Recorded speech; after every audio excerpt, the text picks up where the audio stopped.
So yeah, they were in with a chance today. As poorly as we felt South Africa bowl, and as big as that 331 we thought was, South Africa still had an opportunity to chase this total down. Well, you've seen Peter. I saw a little bit in that warm-up game against Pakistan, where he just looked to be oozing with confidence from a batting point of view. He bowled nicely today as well, I thought, mixed it up nicely. Although he went for 7 odd and over, but as I said earlier, that for quick bowlers it was always going to be difficult to contain today.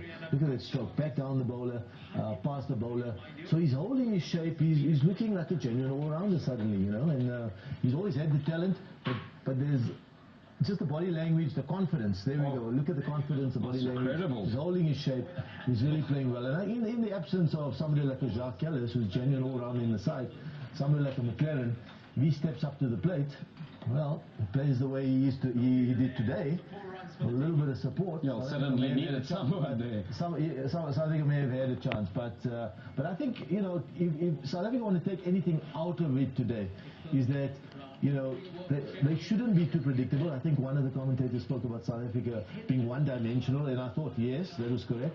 They were one-dimensional today. The mindset was very much fast bowler's mindset. But McLaren batted superbly today. He did, and I think this will only bode well. So it's something they can take out going forward. That a little bit of confidence for him going forward into the next 2 games. Must-win games for South Africa. Let me emphasize that, because there's only four teams in this group. They've got to win the remaining 2 games. Is it fair to say that South Africa, despite the results as well, they played well against the spin? Well, against the Indian spin, they played well enough. I mean, they didn't lose too many wickets. They lost mostly wickets against the fast bowlers. The middle overs. But of course, the spinners contained them, didn't they? That run rate is restricting the South Africans to 4 or 5 and over, and that built the pressure. And then they tried to take the quicks on and got themselves out.